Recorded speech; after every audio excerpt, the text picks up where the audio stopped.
Officer Marcus Chen's hands trembled as he fastened the Kevlar vest around Rex's muscular frame.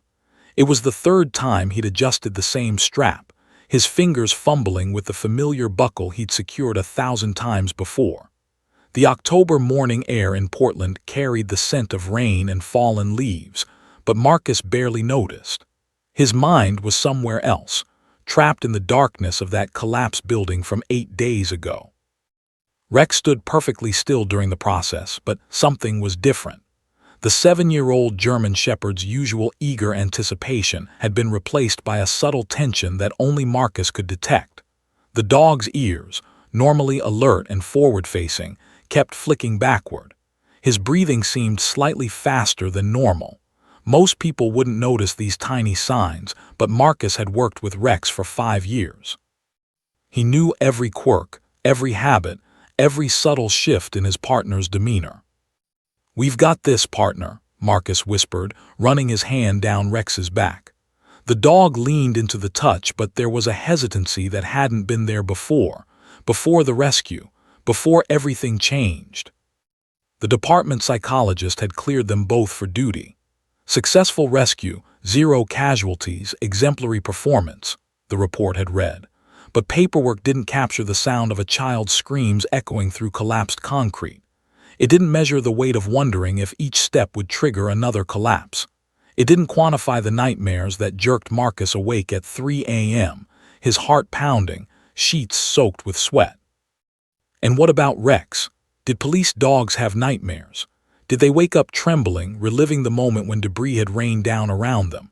Marcus had caught Rex staring at nothing several times over the past week, his body rigid, lost in some invisible memory.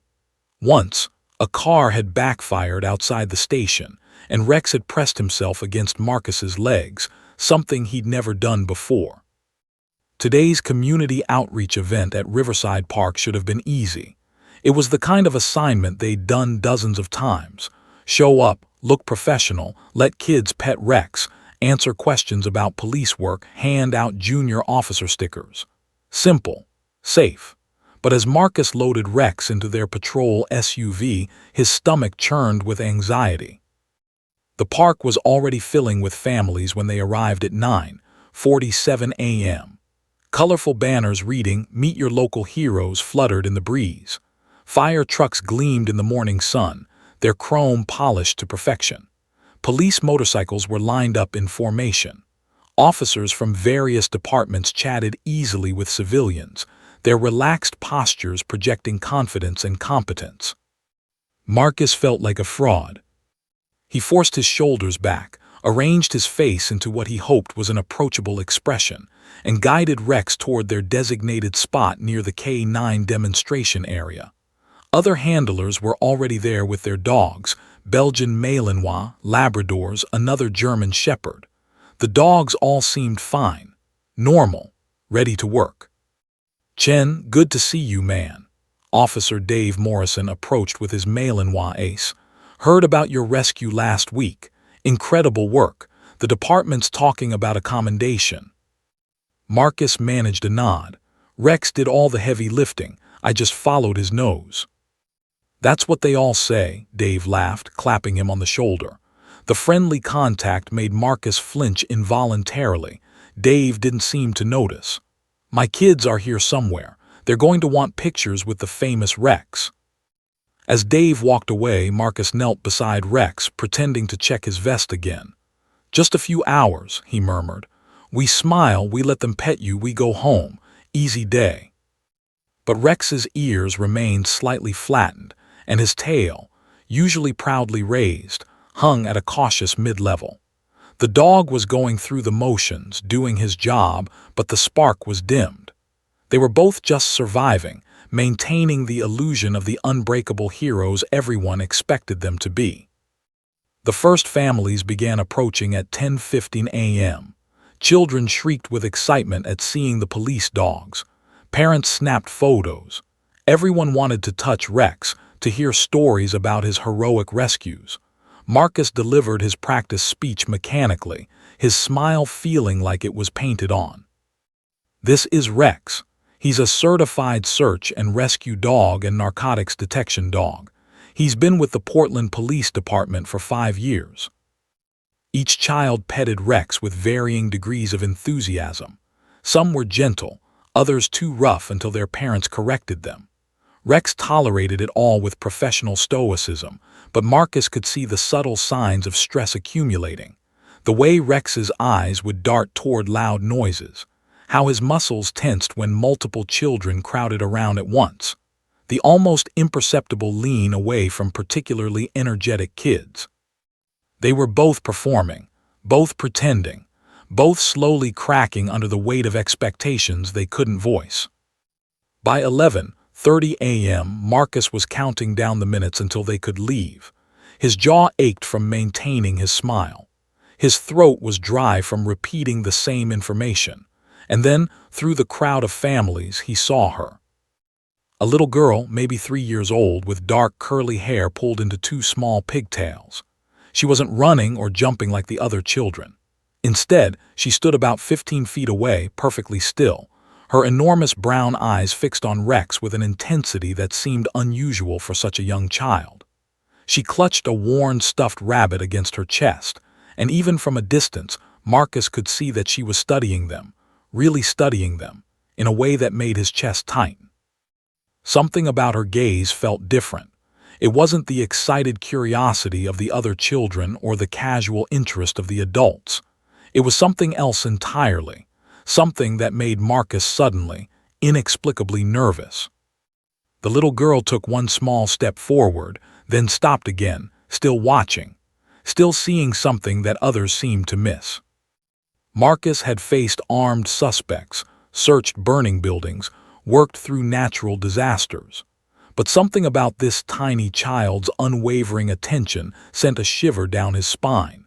He had the strangest sensation that whatever was about to happen would change everything. He just didn't know how right he was. Emma Williams had always been different. Her mother, Sarah, had known this from the moment her daughter could focus her eyes.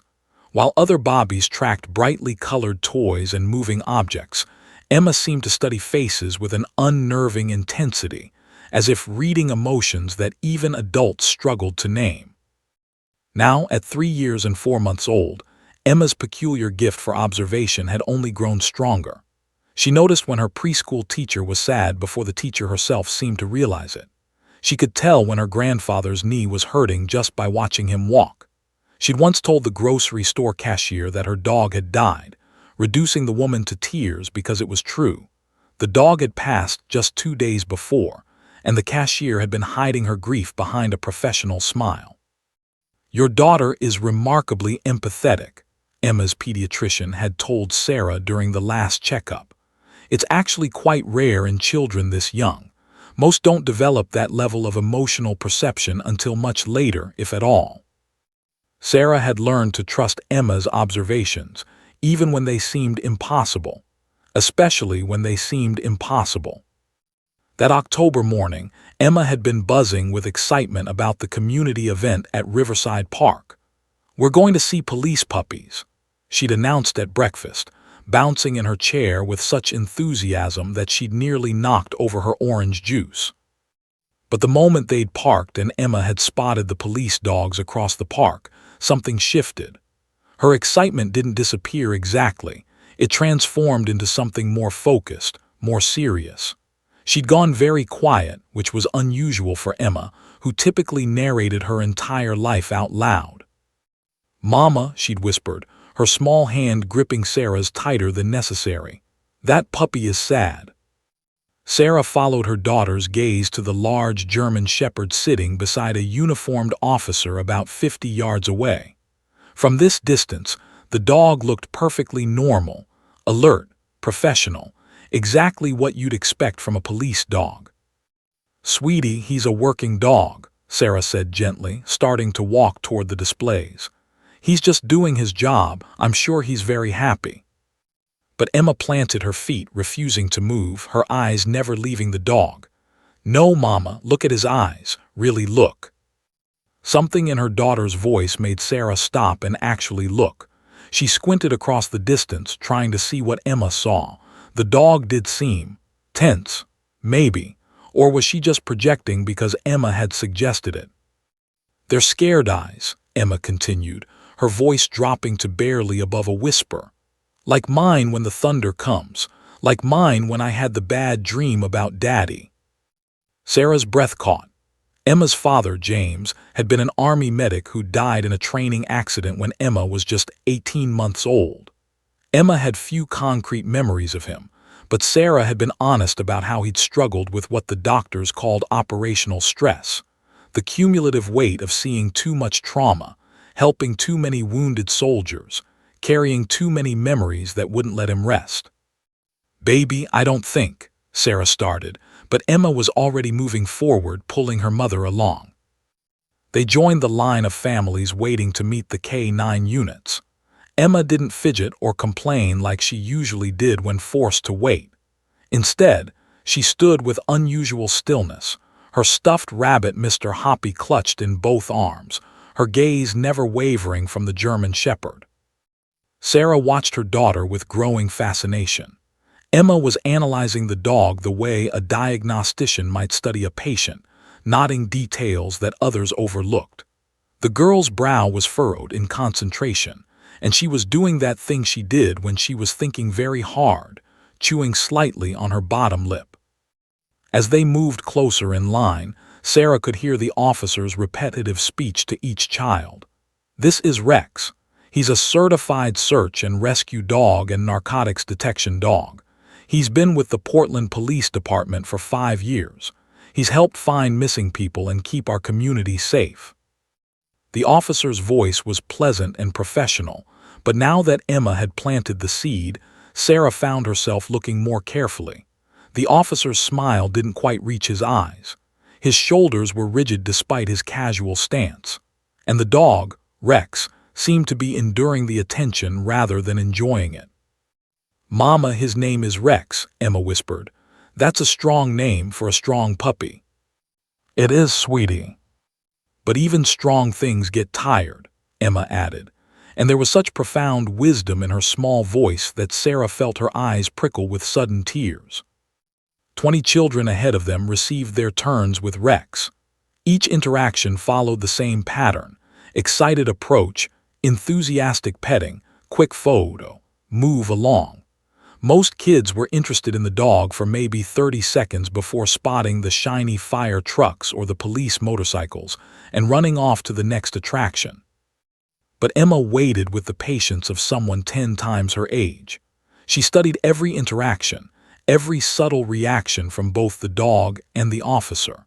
Sarah noticed her daughter's grip on Mr. Hoppy tightening whenever a child was too rough or too loud around Rex.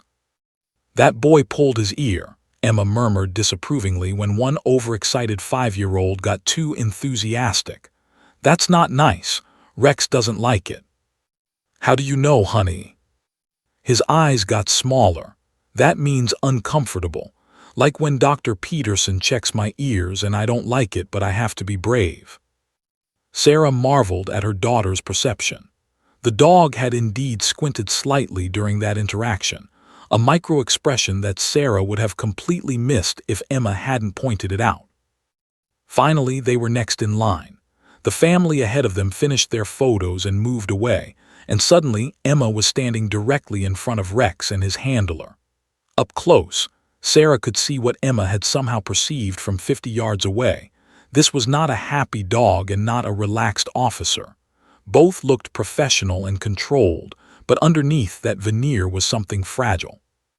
The officer, his name tag read Chen, began his well-rehearsed introduction.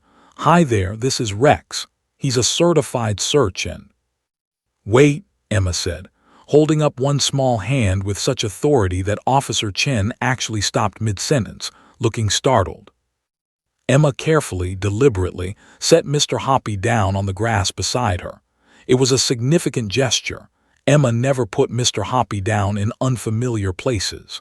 The stuffed rabbit was her security object, her constant companion. Setting him aside meant Emma needed both hands free, meant she needed to be fully present for something important. She took 2 small steps forward, moving slowly and carefully, the way she'd learned to approach the neighbor's shy cat. She didn't reach out to pet Rex like all the other children had done. Instead, she stopped just a foot away and lowered herself into a crouch, bringing herself closer to eye level with the dog.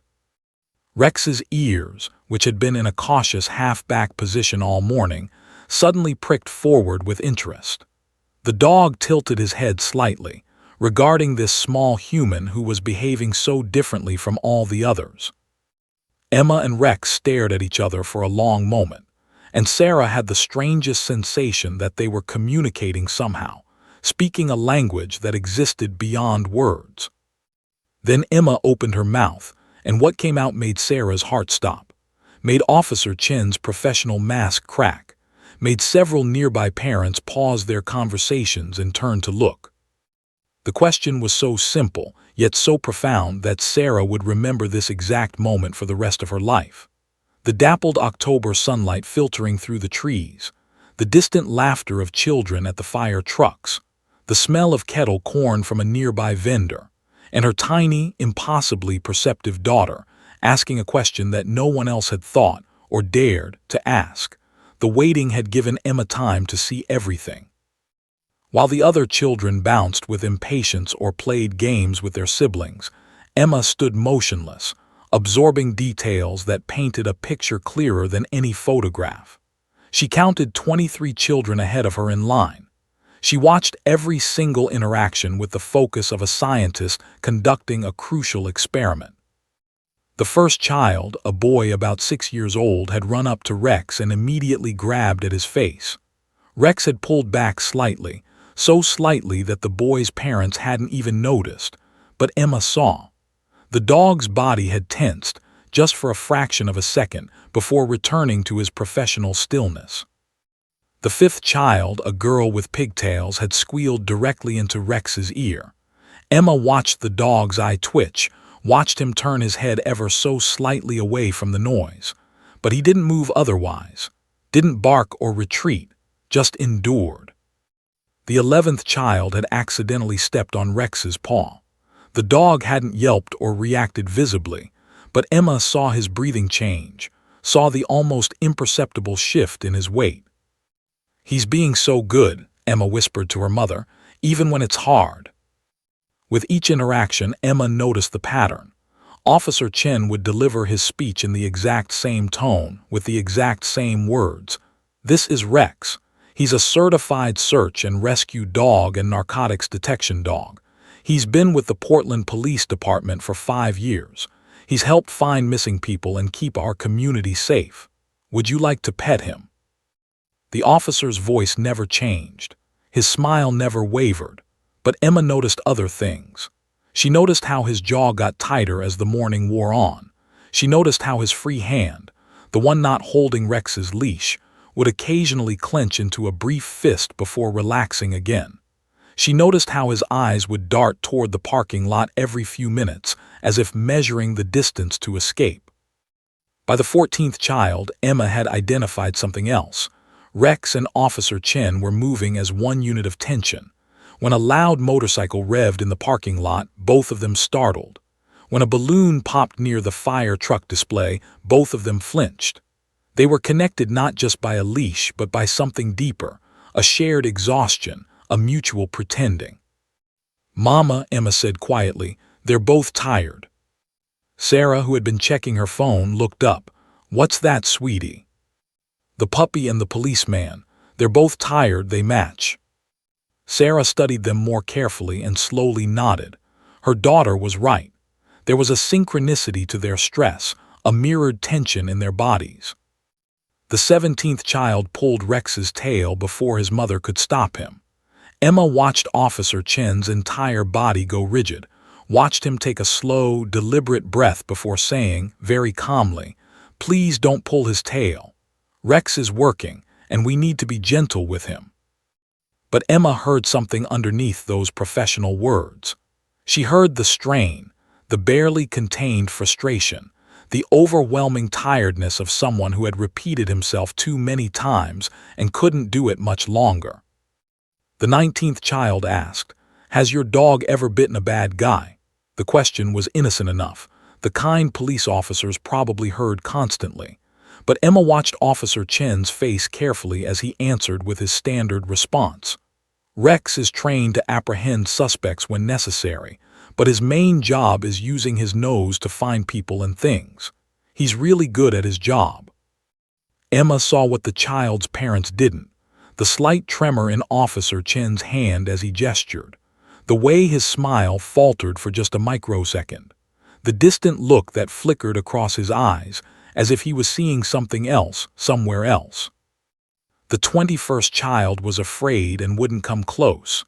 "It's okay," Officer Chen said gently. "You don't have to pet him if you don't want to.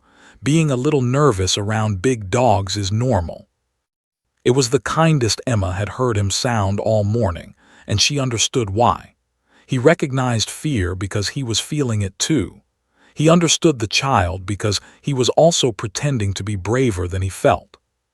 The 22nd child, a toddler barely walking, had simply patted Rex's side twice and giggled before toddling away. It had been the gentlest, quickest interaction of the morning, and Emma saw both Rex and Officer Chen relax slightly. Brief, easy, over quickly. Then it was the 23rd child's turn, a boy about Emma's age who asked a million questions at rapid-fire speed. "What's his name? How old is he? What does he eat? Can he do tricks? Does he live at your house? Does he have dog friends? What's his favorite toy? Can he bark loud? Has he ever been on TV?" Officer Chen answered each question patiently, but Emma could see him deflating like a balloon slowly losing air. His answers got shorter. His smile got tighter. And Emma watched Rex very carefully. Rex's breathing had become faster, shallower. They were both running on empty, she realized, both pretending so hard that they were trembling with the effort. Finally, mercifully, the 23rd child finished and ran off to join his friends. And then there was Emma, stepping forward with Mr. Hoppy in her arms, her heart beating hard in her small chest because she absolutely knew that she had to say something, had to do something, had to somehow tell them that she saw them, really saw them, underneath the uniforms and the training and the brave faces. Officer Chen began his speech again, his voice on automatic pilot. "Hi there, this is Rex. He's a certified search and rescue." "Wait," Emma said, surprised by the firmness in her own voice. Officer Chen stopped, blinking in confusion. In all the dozens of times he'd done these events, no child had ever interrupted his introduction. They were usually too excited or too shy to do anything but listen and then pet the dog. But this little girl was different. She wasn't bouncing with excitement or shrinking back with fear. She was looking at him, really looking at him, with eyes that seemed far too old and knowing for her tiny face. Emma set Mr. Hoppy down on the grass with great care, making sure he was sitting upright. Then she took 2 slow steps toward Rex, moving with deliberate caution. She didn't reach out her hands immediately like the other children had. Instead, she crouched down, making herself smaller, less threatening. Rex's demeanor changed instantly. His ears, which had been in a guarded position all morning, suddenly perked forward with interest. His tail, which had been held in careful neutrality, gave one small, questioning wag. He tilted his head to the side, studying this small human who was approaching him so differently than all the others. Emma and Rex locked eyes. In that moment, Marcus Chen felt his professional mask slip. There was something happening here, something he didn't understand. This child wasn't looking at Rex like he was a cool police dog or a fun attraction. She was looking at him like she could see straight through to whatever was broken inside him. Sarah Williams held her breath, her phone halfway raised to take a picture but frozen in place. She had seen her daughter do this before, this intense, focused observation, but never quite like this, never with such gravity. The noise of the park seemed to fade into the background. The laughter of children at the fire trucks, the chatter of parents, the distant sound of a police radio. All of it became muted, as if the universe itself was holding its breath, waiting to hear what this 3-year-old child had to say. Emma opened her mouth, and the question that emerged would shatter the carefully constructed walls that Marcus Chen had built around his pain, would crack open the professional composure that Rex had maintained through countless operations, would change the trajectory of an entire police department and ripple outward to touch thousands of lives. All because one small girl had waited patiently, watched carefully, and seen what everyone else had missed. Emma's voice, when she finally spoke, was barely above a whisper, yet it cut through the ambient noise of the park like a bell ringing in an empty cathedral. "Are you tired?"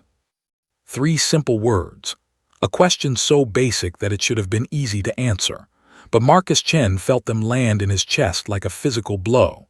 His mouth opened, but no words came out. He stood frozen, staring down at this impossibly small child who was looking up at him. No, looking into him, with eyes that held a depth of understanding that shouldn't exist in someone so young. Before he could formulate a response, before he could retreat behind his professional deflections, Emma continued, and what she said next would replay in Marcus's mind every day for the rest of his life. "Are you tired of being brave every single day?" Marcus's breath caught. His grip on Rex's leash tightened involuntarily. "Of never being scared."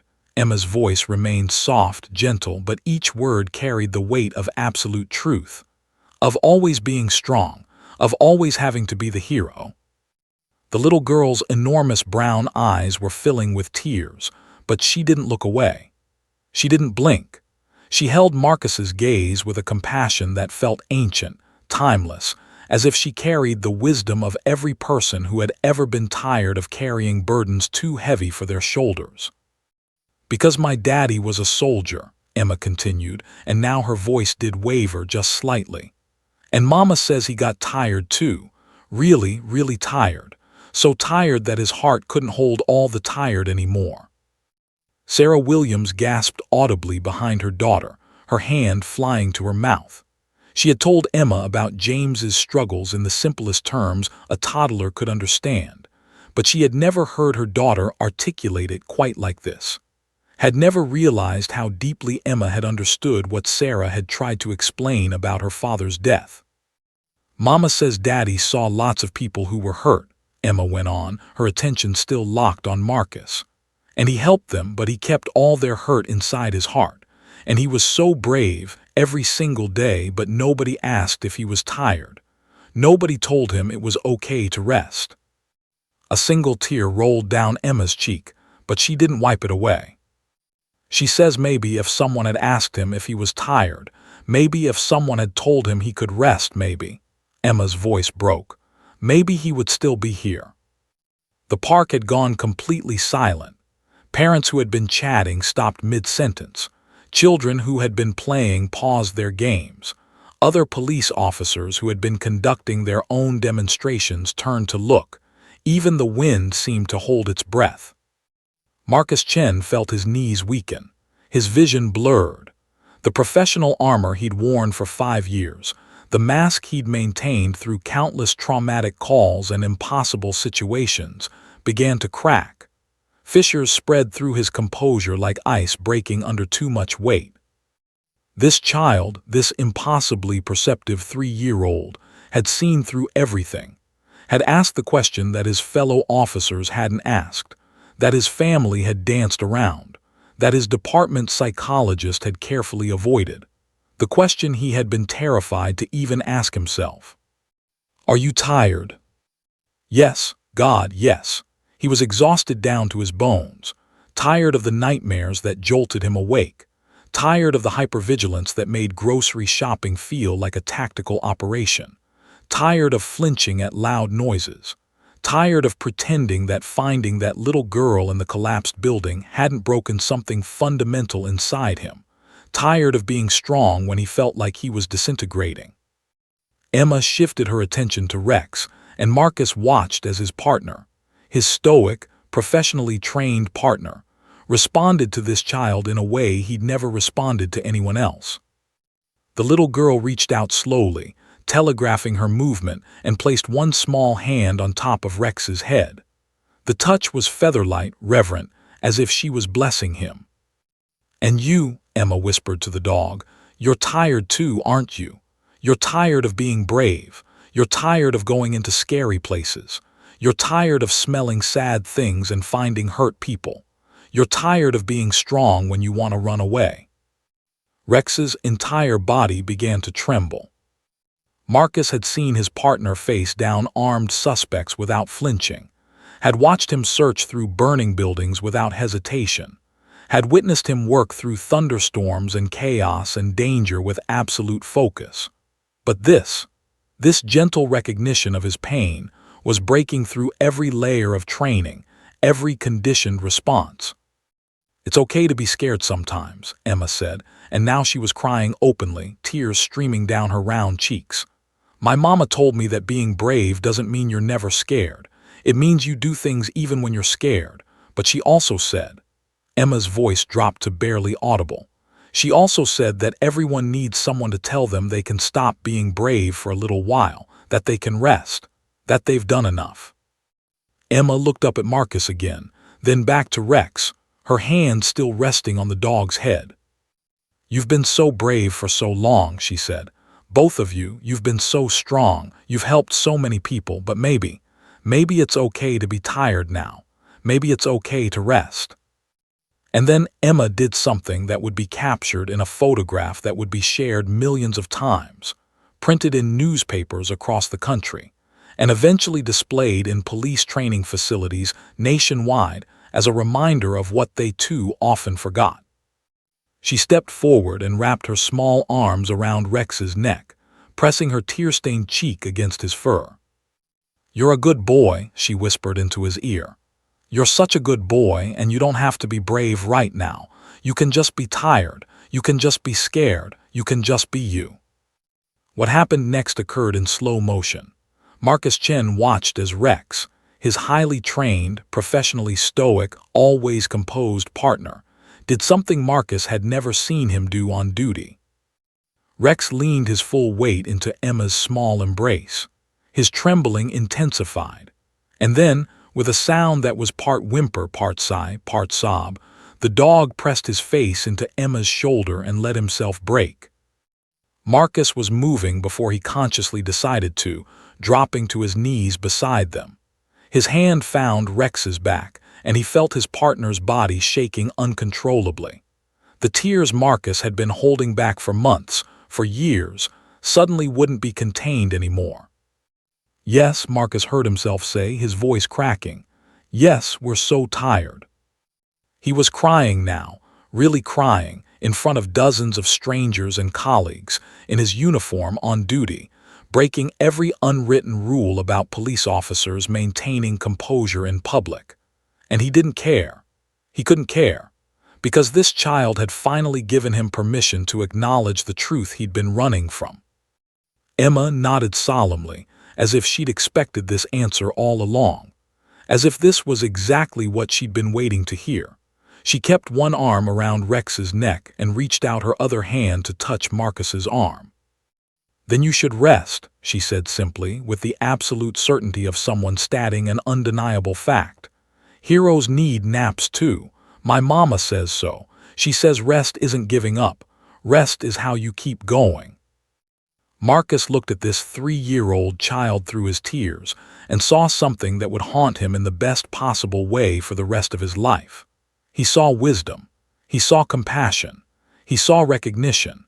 He saw someone who understood that the bravest thing he and Rex could do right now wasn't to keep pretending they were okay. The bravest thing was admitting they weren't. The moment stretched into something eternal. Marcus Chen, kneeling on the grass in his perfectly pressed uniform, found himself unable to stop the sobs that racked his body. His hand remained on Rex's trembling back while his other hand covered his face, as if he could somehow hide the breakdown happening in front of half of Portland's police department and a crowd of civilians. But he couldn't hide, not anymore, not from this. Rex, pressed against Emma's small shoulder, was making sounds Marcus had never heard from him before. Not barks or growls or the controlled vocalizations of training exercises. These were sounds of pure, unfiltered anguish, whimpers that seemed to come from somewhere deep in the dog's chest, releasing years of accumulated tension and trauma that had never been acknowledged, never been addressed. Emma held them both, one arm around Rex's neck, one hand resting on Marcus's uniformed arm. This tiny child became an anchor point for two broken heroes who had finally been given permission to stop pretending. "It's okay," Emma murmured, her own tears falling into Rex's dark fur. "It's okay to cry. Crying doesn't mean you're not brave. Mama says crying is how we let the sad out so it doesn't stay stuck inside forever." Sarah Williams stood frozen, her phone still raised but no longer recording. She was crying too, watching her daughter offer the kind of profound emotional support that Sarah herself had needed when James died. Had needed and rarely received, because everyone expected military widows to be strong, to carry on, to honor their husband's sacrifice by never falling apart. But Emma had learned something different from her mother's grief. She'd learned that true strength included acknowledging pain, not denying it. Around them, the park had transformed into a tableau of stunned silence. Officer Dave Morrison stood 20 feet away, his Malinois ace sitting obediently beside him, but Dave's professional composure had crumbled. He was staring at Marcus with recognition in his eyes, recognition and something that looked like relief. Relief that someone else had finally cracked first. That someone else had finally shown the vulnerability Dave himself had been hiding since a shooting incident 3 months ago that he'd never processed, never dealt with, just buried under layers of "I'm fine." Police Chief Angela Rodriguez had been near the fire trucks when someone urgently radioed her. She jogged over expecting some kind of incident, a problem that needed managing. What she found instead stopped her in her tracks. One of her best officers was on his knees, crying openly. His K-9 partner was shaking uncontrollably. And a little girl, couldn't be more than 3 years old, was holding them both, whispering comfort that the entire department should have been offering for years but hadn't. Angela felt something crack in her own chest. She'd been a cop for 23 years, had climbed the ranks by being tougher, stronger, more resilient than everyone around her, had never let anyone see her falter. But watching this scene unfold, she realized what that toughness had cost, not just her, but every officer under her command. They'd created a culture where breaking down was seen as breaking, where asking for help was seen as weakness, where trauma was collected like badges of honor that you wore silently, privately, until it destroyed you from the inside out. Marcus finally lifted his head, and what Emma saw in his eyes made her reach up and gently touch his wet cheek with her small fingers. "You've been carrying too much," she said, and the observation was so accurate, so devastatingly precise, that Marcus let out a sound between a laugh and a sob. "Yeah," he managed, his voice raw. "Yeah, we have." "What happened?" Emma asked, tilting her head. "What made you so tired?" It was the gentlest interrogation Marcus had ever experienced. And somehow, kneeling there with this child's hand on his face and his partner pressed against them both, he found himself able to answer. Found himself able to say the words he hadn't been able to speak to the department psychologist, to his fellow officers, to his own family. "There was a little girl," Marcus began, his voice shaking. "About 8 years old. There was an earthquake, just a small one, but it made an old building collapse. She was trapped inside for 6 hours. Emma listened with absolute focus, her eyes never leaving his face. "Rex found her. He always finds them. He led me through this maze of broken concrete and twisted metal, and we found her in this tiny space, and she was—" Marcus stopped, swallowing hard. "She was so scared. She'd been calling for her mom for hours. And the whole time we were getting her out, I kept thinking the building was going to collapse more. Kept thinking we were all going to die in there." Rex whimpered at the memory, and Emma tightened her hold on him. "But we got her out," Marcus continued. "She was alive, barely hurt. Everyone said it was a miracle, said we were heroes." He looked at Emma and his eyes were infinite wells of pain. "But I keep seeing her face, keep hearing her screams, Keep waking up at 3 in the morning feeling like I'm trapped in that building. And Rex has been different since then. Jumpy, nervous. I think he's having nightmares too, but I don't know how to help him when I can't even help myself." "You're not supposed to help yourself alone," Emma said, with the simple certainty of someone stating an obvious fact that adults somehow always manage to forget. "That's too hard. You need helpers to help the helpers." The profound simplicity of her statement hit Marcus like a wave. He'd spent 5 years being the helper, finding lost children, locating missing hikers, searching disaster sites. But who helped the helpers? Who searched for the searchers when they got lost in their own darkness? "You saved her," Emma said, refocusing his attention. "You and Rex, you were so brave. You went into the scary place and brought her home to her mama. That's the most brave thing anyone can do." "But now you're tired," Emma interrupted gently. "Because being that brave takes all your energy. My mama says brave things cost pieces of your heart, and you have to rest so your heart can grow the pieces back." Sarah, listening to her daughter's words, felt her breath catch. She'd never quite phrased it that way, but Emma had distilled every conversation they'd ever had about James's death into this simple, beautiful truth. Marcus looked at Rex, who had finally stopped trembling quite so violently. The dog's eyes were half closed, his body still pressed against Emma, but there was something different in his posture now. The rigid tension that had defined him for the past week had eased slightly, as if some vital pressure valve had finally been released. "What do we do now?" Marcus asked, and he wasn't sure if he was asking Emma or Sarah or Chief Rodriguez, who was now standing nearby, or the universe itself. Emma smiled, a small, sad, knowing smile that was far too wise for her age. "Now you rest," she said. "Now you tell someone that you need help. Now you let other people be brave for a little while so you can stop. You don't have to be strong right now. You just have to be honest." Marcus looked up and met Chief Rodriguez's eyes. His superior officer was crying too, he realized. Tears streaming down her face, making no attempt to hide them. "Chen," she said, her voice thick with emotion. "Take as much time as you need. You and Rex both. That's an order." "But the department." "The department," Angela said firmly, coming closer and kneeling down to join them on the grass, dignity and rank forgot, "has failed you. Has failed all of you. And that ends today."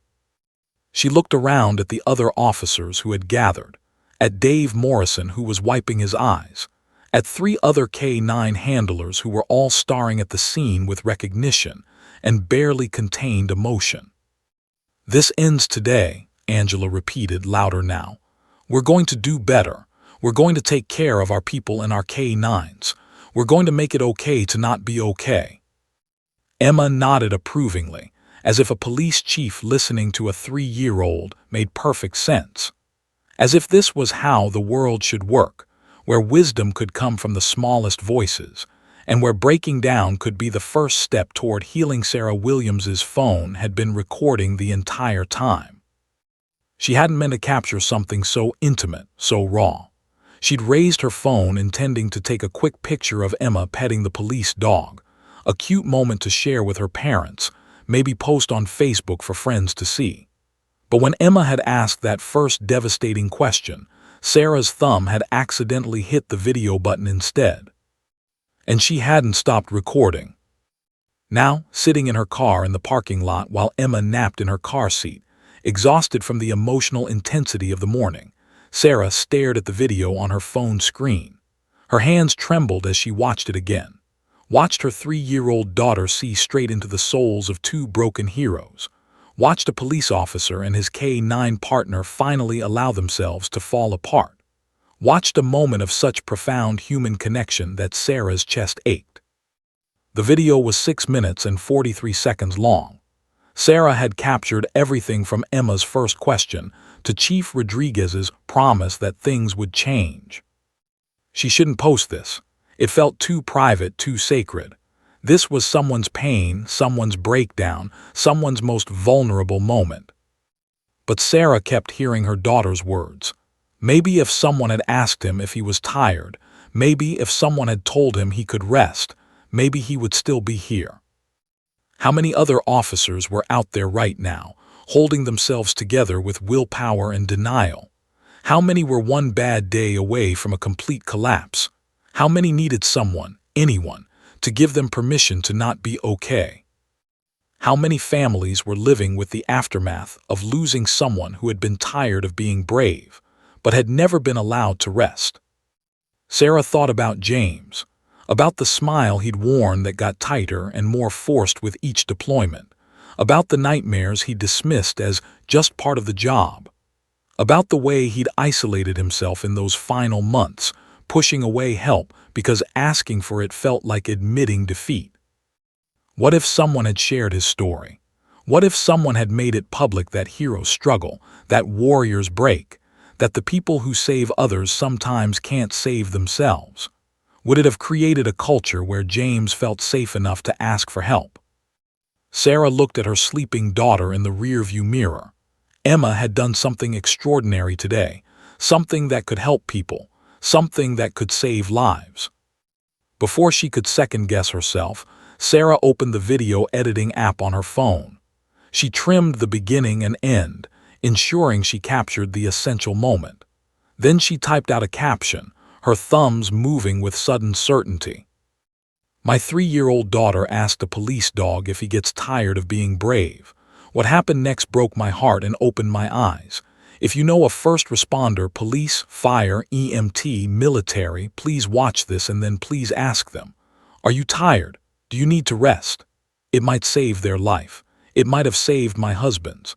Mental health matters. First responders. Emma's question. She added tags for mental health awareness, PTSD, and first responder support. Then, with a deep breath and a whispered prayer, she hit post. The video uploaded to her Facebook page at 1:47 p.m. on October 15, 2024. By 2:30 p.m., it had been shared 47 times. By 4:00 p.m., it had been shared over 1,000 times and had reached the local Portland news station's attention. By 6:00 p.m., it had gone viral. National news outlets were calling Sarah's phone, which she'd silenced after the 15th unknown number. The view count climbed exponentially. 10,000, 50,000, 100,000. By 8:00 p.m., the video had reached social media platforms beyond Facebook. Someone had posted it to Twitter, where it gained traction with hashtags like Emma's Wisdom and Let Heroes Rest. Others shared it on Instagram, TikTok, and Reddit. The view count passed 1 million. By midnight, 17 million people had watched Emma ask a police dog if he was tired of being brave. The comments section became a cascade of tears and revelations. At firefighter Mike Denver, I'm sitting in my truck outside the station crying. Been doing this job for 19 years. Never once has anyone asked me if I'm tired. The answer is yes. I'm so fucking tired. At EMT Sarah Boston, showed this to my husband who's a paramedic. He broke down. We've been married 8 years and this is the first time I've seen him cry about work. Thank you for posting this.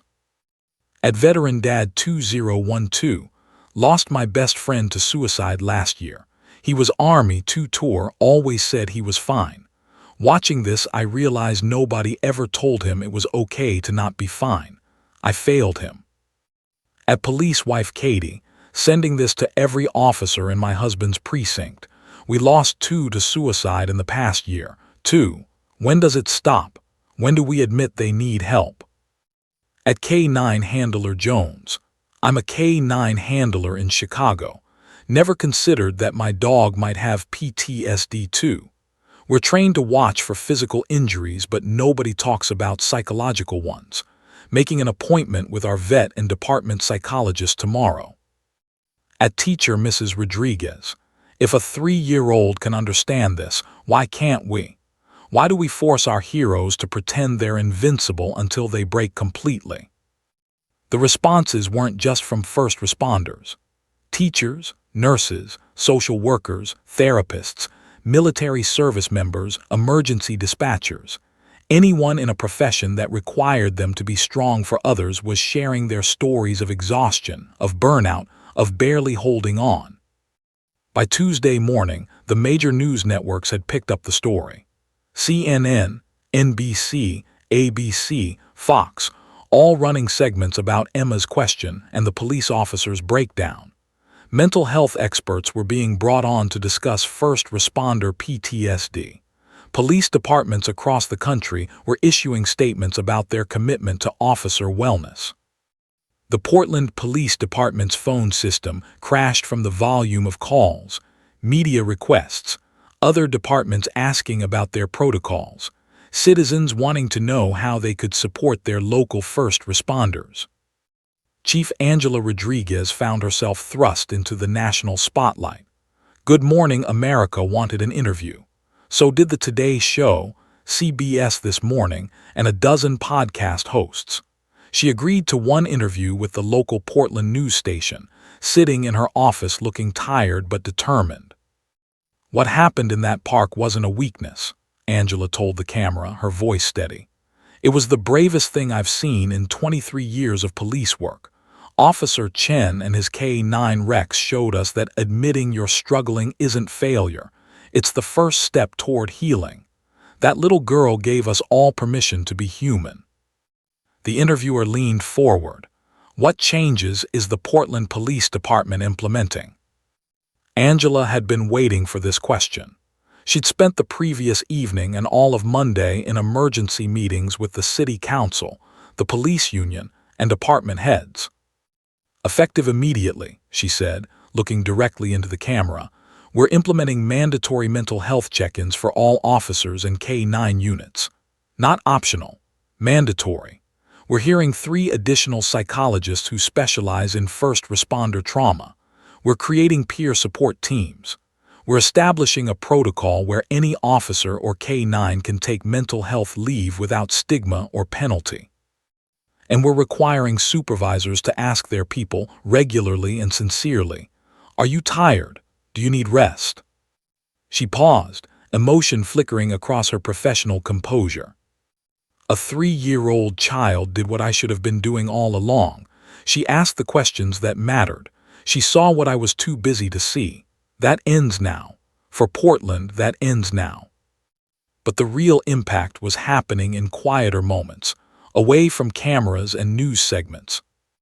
In Phoenix, a police officer named David Martinez watched the video at 2 a.m. during his shift and immediately called his partner over.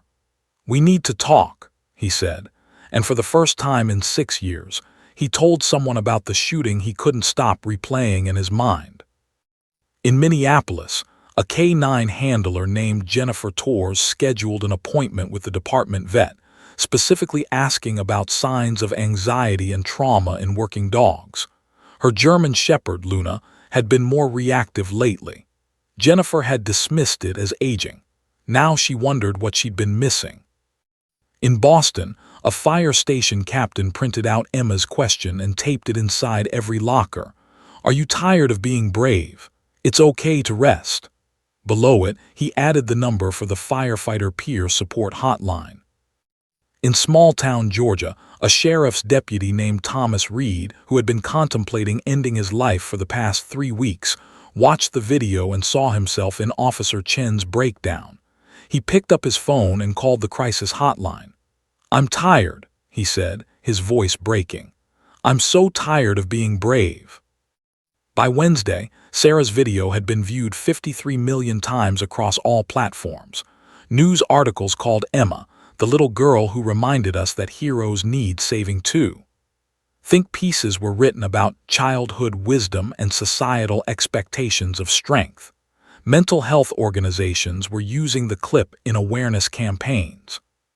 But in Portland, in a quiet house where Emma was playing with Mr. Hoppy and had no idea that she'd become famous, Sarah Williams sat at her kitchen table reading through the thousands of messages in her inbox. "Thank you, you saved my life. Thank you, this made me call my brother who's a cop. We talked for 3 hours, really talked. Thank you, I'm a veteran, and I finally admitted I need help. Thank you, thank you, thank you. Sarah wiped her eyes and looked at her daughter, who was currently having a very serious conversation with her stuffed rabbit about whether dinosaurs would like pizza.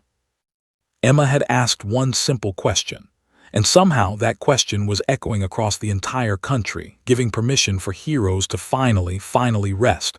3 weeks after the video went viral, Marcus Chen stood outside Emma's preschool holding Rex's leash with sweaty palms. He'd been on administrative leave, not as punishment but as genuine rest, since that day in the park. The mandatory therapy sessions had been awkward at first, then revelatory. The department-approved veterinary behaviorist had confirmed what Emma had somehow known. Rex was experiencing canine PTSD. Now Marcus and Rex were starting something new, something that terrified Marcus almost as much as that collapsed building had, but in a different way. They were going to talk to children about feelings, about fear, about being tired, about asking for help. The irony wasn't lost on him. 3 weeks ago, he couldn't even admit these things to himself. Now he was supposed to teach them to preschoolers. But Emma had insisted. When Sarah had called to apologize for posting the video, terrified she'd violated his privacy, Marcus had surprised himself by thanking her instead. "You did what I couldn't do," he'd told her. "You asked for help on my behalf." And Emma, overhearing the conversation, had immediately declared that Marcus and Rex needed to come to her school. "The kids need to know that police puppies have feelings too," she'd announced with absolute certainty, "and that it's okay to be scared sometimes." Her teacher, Mrs. Patricia Holloway, had been enthusiastic about the idea. "We've been using your video in our social-emotional learning curriculum," she told Marcus. "The children have been asking about you and Rex. They want to know if you're feeling better." Which was how Marcus found himself walking into a classroom full of 3- and 4-year-olds. His heart pounding, Rex walking calmly beside him in a new vest that read Therapy K9 instead of Police K9. Emma spotted them immediately and launched herself across the carpet. "Rex, Officer Marcus, you came." Rex's tail wagged, a genuine happy wag that Marcus hadn't seen in months. The dog lowered his head so Emma could hug him properly, and Marcus felt his chest tighten with emotion. Rex had always been professional with children before, but this was different. This was recognition. This was friendship. "Did you rest?" Emma asked seriously, pulling back to look at Marcus. "Did you take the naps?" Marcus couldn't help but smile. "Yeah, Emma, we rested. We're getting better." "Good," Emma said, nodding with satisfaction. Then she took his hand, her tiny fingers barely wrapping around 2 of his, and led him to the reading circle where 23 other preschoolers sat waiting with wide, curious eyes. Mrs. Holloway introduced them, but Marcus barely heard his own biography. He was too busy looking at these small faces, wondering how to possibly explain trauma and mental health to people who still believed in Santa Claus and thought vegetables were optional. But then Emma spoke up, saving him as she had before. "Officer Marcus and Rex came to tell us about feelings," she announced to her classmates. "They're going to tell us that even brave people get scared, even heroes get tired, right?" Marcus nodded, finding his voice. "Right, that's exactly right." He sat down on the carpet, Rex settling beside him, and took a deep breath. "How many of you have ever been scared?" he asked. Every single hand shot up. "How many of you have ever been really tired?" Again, every hand.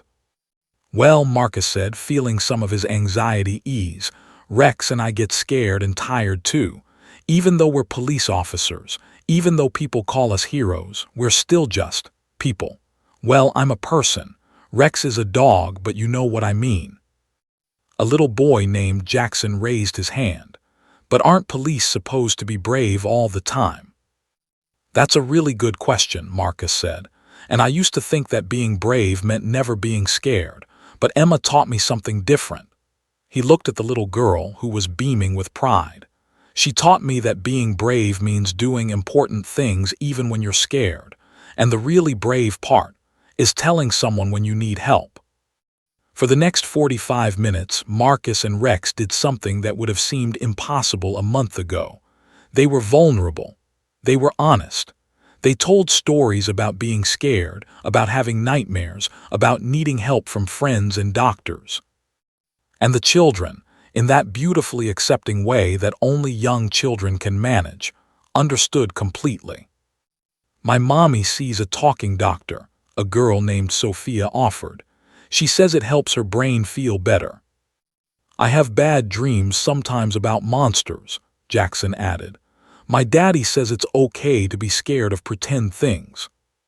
"Rex has bad dreams too," Marcus said, his hand resting on his partner's back. "About real things that happened. So now he sees a special dog doctor who helps him feel safer." "Does he get treats?"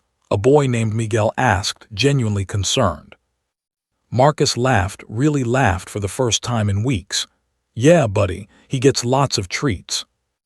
The session evolved into something beautiful and unexpected. The children took turns telling Rex about things that scared them. Rex would listen, his head tilted, occasionally licking a small hand or pressing his nose against a child's knee. Marcus watched his partner transform before his eyes.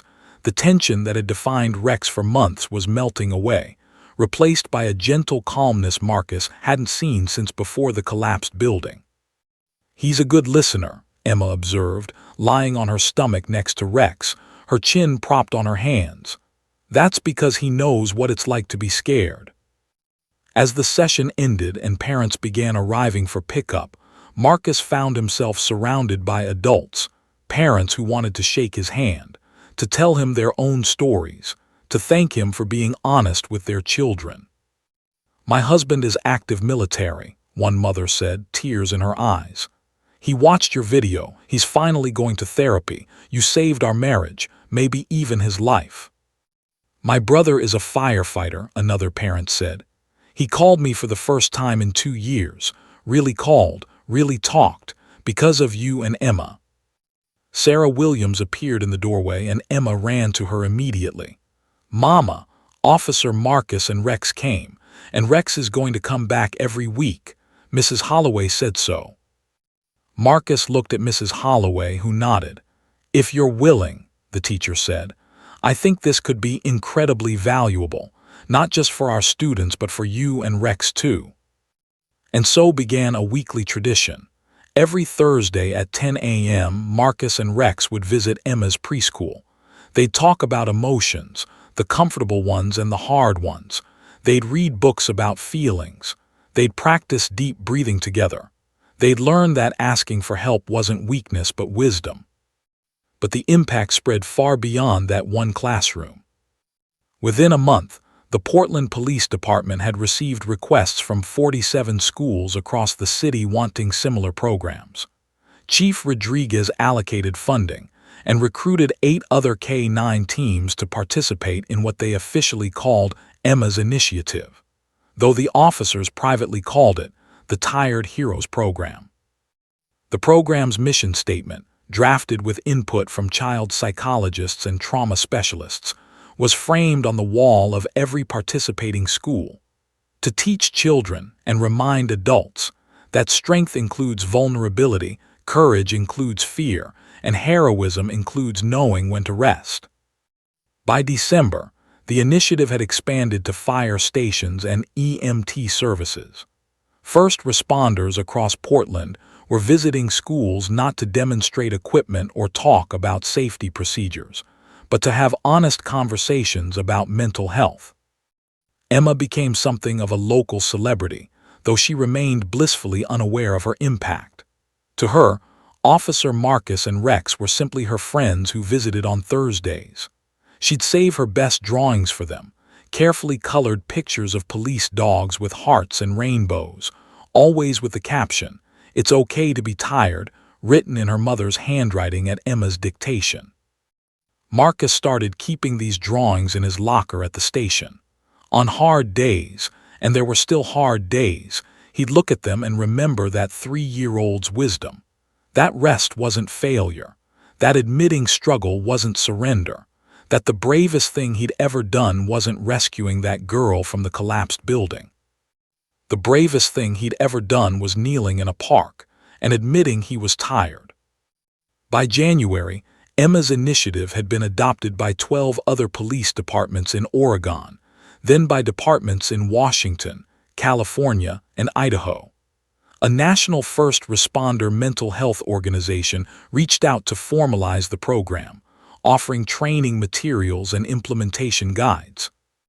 The ripple effect of one small girl's question continued to spread, touching lives in ways that couldn't be quantified but could be felt in every officer who finally asked for help, every K-9 who received proper trauma care, every family who didn't have to plan a funeral because someone had finally asked, "Are you tired? Do you need to rest?" And every Thursday, without fail, Marcus and Rex showed up at that preschool, where Emma would greet them with her stuffed rabbit and a hug, reminding everyone, that heroes don't have to be invincible. They just have to be honest. October 15th, 2025, exactly 1 year after the video that changed everything. The morning air in Portland carried the same crisp autumn quality it had a year ago, but everything else was different. Marcus Chen stood in front of his bathroom mirror, adjusting his dress uniform for the third time. His hands were steady now, no trembling, no cold sweats. The nightmares had diminished from nightly occurrences to occasional visitors, manageable with the coping strategies his therapist had taught him. Rex sat in the doorway watching him, tail wagging slowly.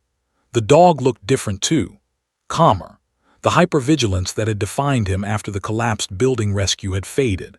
His eyes, once constantly scanning for threats, now reflected a peace that came from months of specialized veterinary care, reduced work hours, and the simple gift of being allowed to just be a dog sometimes.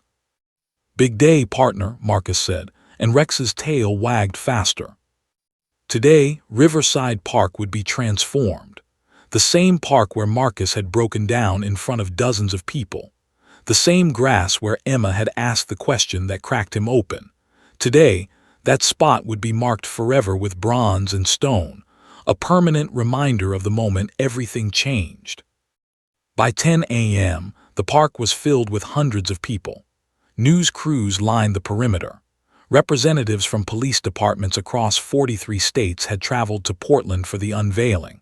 But more importantly, the park was filled with first responders and their families, people who had been personally touched by Emma's initiative, who had found the courage to ask for help because a 3-year-old had shown them it was okay to be tired.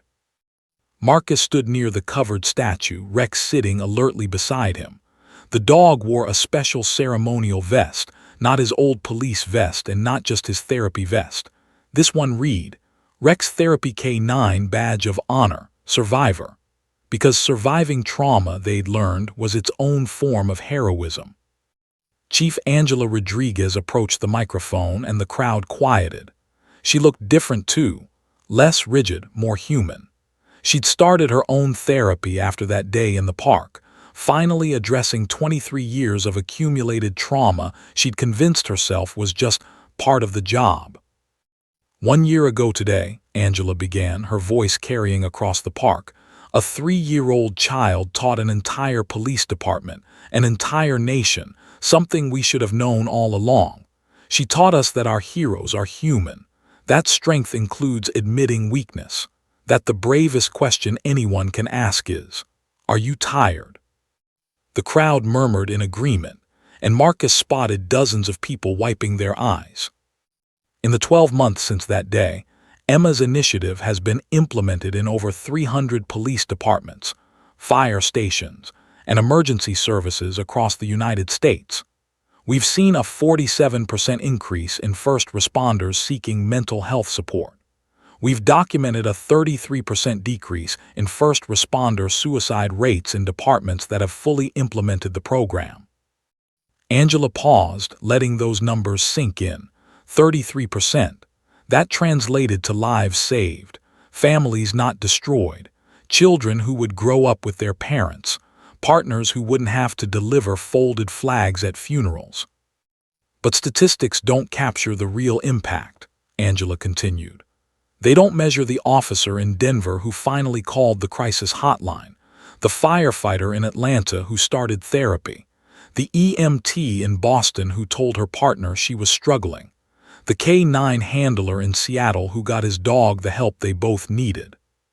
She looked directly at Marcus.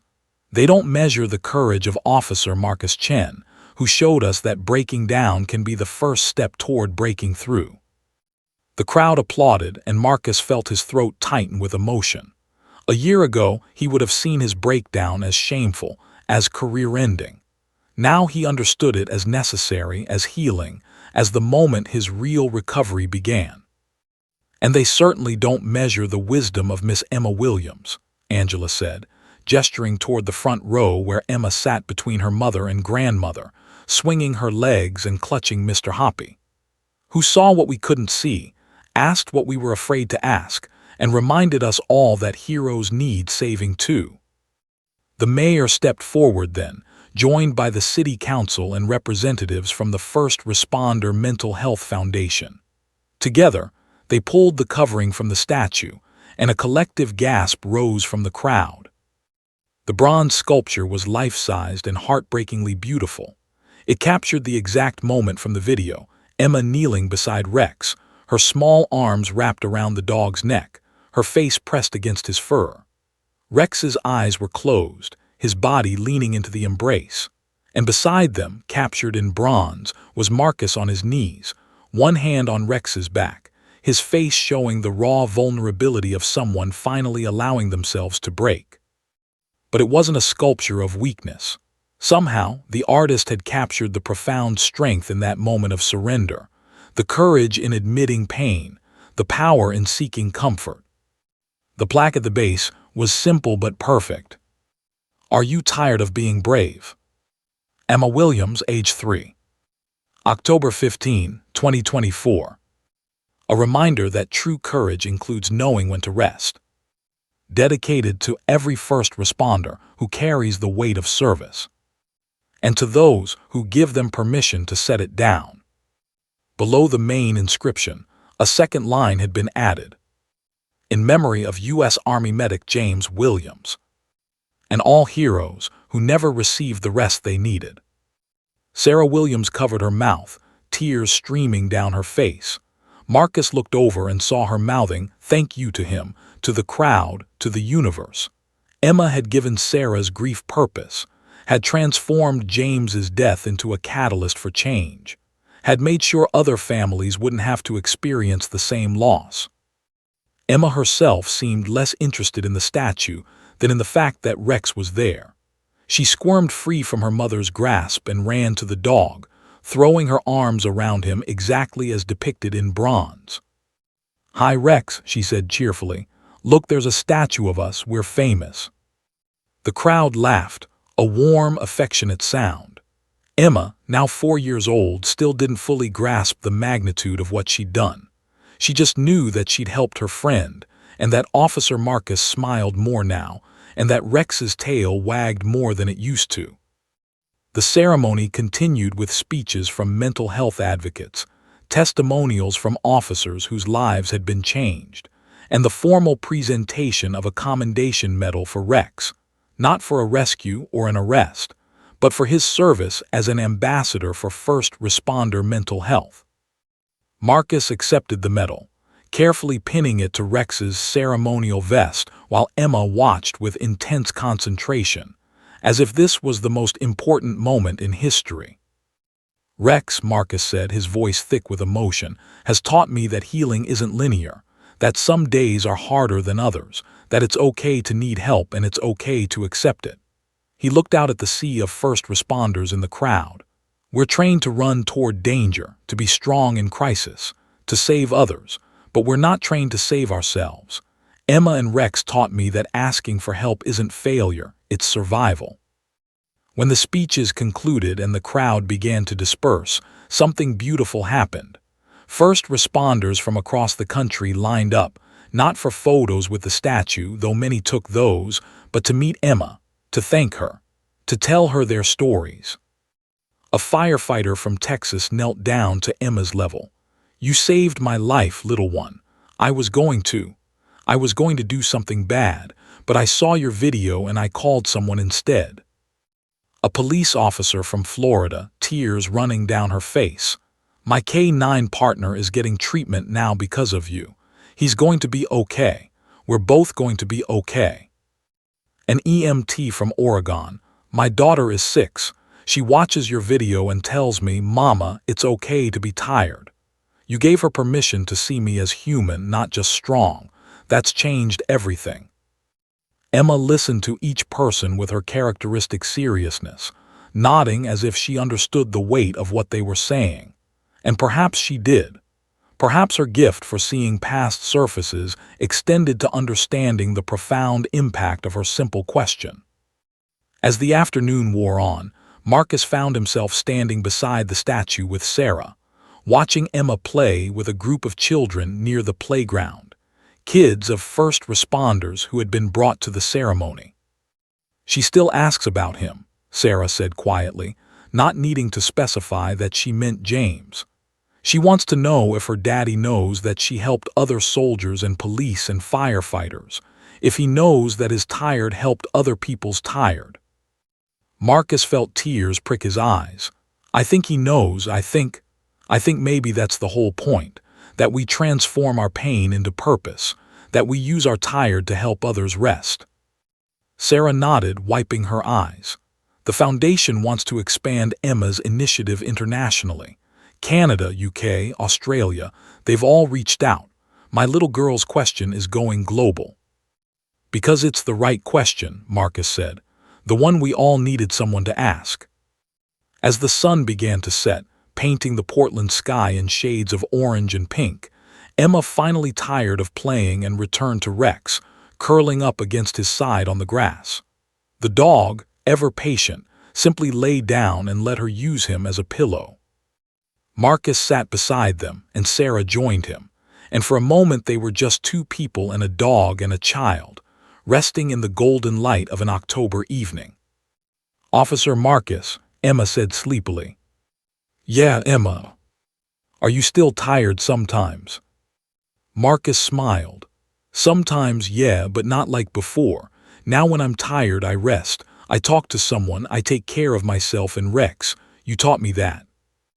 Emma nodded, satisfied. "Good, because heroes need to rest so they can keep being heroes tomorrow." From the mouths of babes, Marcus thought, the simplest wisdom delivered by the smallest messenger. That bronze statue would stand in Riverside Park for generations. Children would climb on it, tourists would photograph it, history classes would study it.